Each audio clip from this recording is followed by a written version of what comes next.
Hello, എല്ലാ കൂട്ടുകാർക്കും daily current അഫയേഴ്സിൻ്റെ പുതിയൊരു വീഡിയോയിലേക്ക് സ്വാഗതം. നമ്മളിന്ന് പഠിക്കാൻ പോകുന്നത് 2025 മെയ് 16 കറണ്ട് അഫയേഴ്സ് ചോദ്യങ്ങളാണ്. അപ്പോൾ ആദ്യം നമുക്ക് മെയ് 16 പ്രത്യേകതയുണ്ട്, അതെന്താണെന്നുള്ളത് നോക്കാം. അതായത് മെയ് 16 എന്ന് പറയുന്നത് നമ്മൾ ദേശീയ ഡെങ്കി ദിനമായിട്ട് ആചരിക്കുന്ന ദിവസമാണ് മെയ് 16, ദേശീയ ഡെങ്കി ദിനം. എന്തിനു വേണ്ടിയിട്ടാണ് നമ്മൾ അങ്ങനെ ഒരു ദിനം ആചരിക്കുന്നത്, അല്ലെങ്കിൽ മെയ് 16 ദേശീയ ഡെങ്കി ദിനമായിട്ട് എന്തിനാണ് ആചരിക്കുന്നത് എന്ന് ചോദിച്ചാൽ, ഡെങ്കിപ്പനിയെക്കുറിച്ച് ജനങ്ങളെ ബോധവൽക്കരിക്കുന്നതിനും അതിനു വേണ്ടിയിട്ടുള്ള പ്രതിരോധ മാർഗങ്ങൾ പ്രോത്സാഹിപ്പിക്കുന്നതിനൊക്കെ വേണ്ടിയിട്ടാണ് നമ്മൾ മെയ് 16 ദേശീയ ഡെങ്കി ദിനമായിട്ട് ആചരിക്കുന്നത്. ഡെങ്കി വൈറസ് എന്ന് പറയുന്നത് ഈഡിസ് കൊതുകുകൾ വഴി പകരുന്ന ഒരു വൈറസാണ് ഡെങ്കി വൈറസ് എന്ന് പറയുന്നത്. അപ്പോൾ ശുദ്ധമായ വെള്ളം കെട്ടി നിൽക്കാതെ നോക്കുക, പിന്നെ കൊതുക് വല ഉപയോഗിക്കുക എന്നൊക്കെയുള്ളതാണ് ഇതിൻ്റെ പ്രതിരോധ മാർഗങ്ങളായിട്ട് നമുക്ക് പറയാവുന്നത്. അടുത്ത ചോദ്യം, ഇന്ത്യയുടെ 86ാമത് ഗ്രാൻഡ് മാസ്റ്റർ ആരാണ്? ഇന്ത്യയുടെ 86ാമത് ഗ്രാൻഡ് മാസ്റ്റർ എന്ന് പറയുന്നത് ശ്രീഹരിയാണ്. ശ്രീഹരിയാണ് ഇന്ത്യയുടെ 86ാമത്തെ ഗ്രാൻഡ് മാസ്റ്റർ ആയിട്ടുള്ളത്. അപ്പോൾ ഗ്രാൻഡ് മാസ്റ്റർ പദവി എന്ന് പറയുന്നത് ചെസ്സിലെ പരമോന്നത ബഹുമതിയാണ്. ഗ്രാൻഡ് മാസ്റ്റർ പദവി ചെസ്സിലെ ഒരു പരമോന്നത ബഹുമതിയാണ്.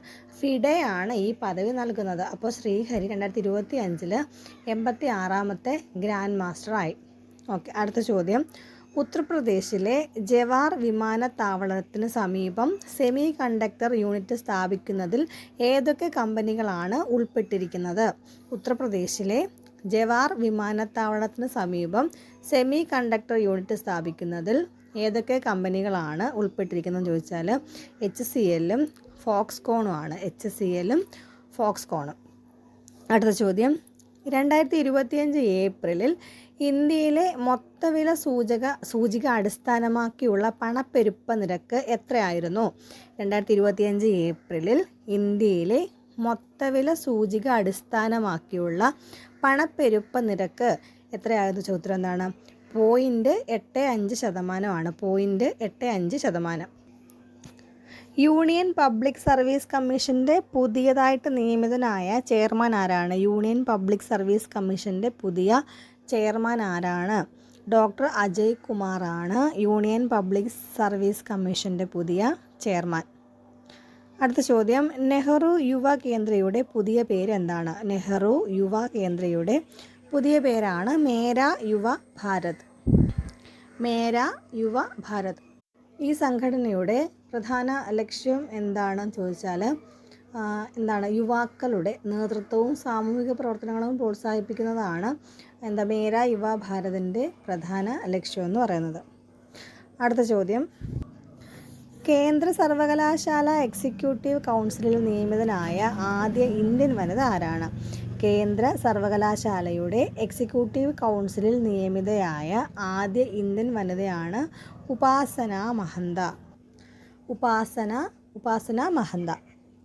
അടുത്ത ചോദ്യം, 20 വർഷം പഴക്കമുള്ള എപിക് നമ്പർ ഡ്യൂപ്ലിക്കേഷൻ പ്രശ്നം പരിഹരിക്കാൻ തിരഞ്ഞെടുപ്പ് കമ്മീഷൻ എന്ത് നടപടിയാണ് സ്വീകരിച്ചത്?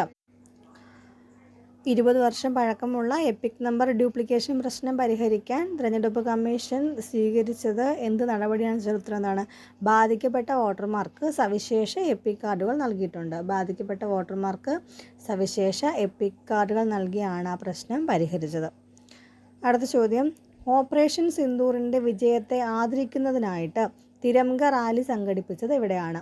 ഓപ്പറേഷൻ സിന്ദൂറിൻ്റെ വിജയത്തെ ആദരിക്കുന്നതിനായിട്ട് തിരംഗ റാലി സംഘടിപ്പിച്ചത് ജമ്മുവിലാണ്. അടുത്ത ചോദ്യം, ഇന്ത്യയുടെ ബഹിരാകാശ സാഹചര്യ അവബോധം വർദ്ധിക്കുന്നതിന് ഏതൊക്കെ 2 സംഘടനകളാണ് സഹകരിച്ചത്? ഇന്ത്യയുടെ ബഹിരാകാശ സാഹചര്യ അവബോധം വർദ്ധിപ്പിക്കുന്നതിനായിട്ട് ഏതൊക്കെ 2 സംഘടനകളാണ് സഹകരിച്ചത്? DSTയും DRDOയും ആണ്. DSTയും DRDOയും. Thank U.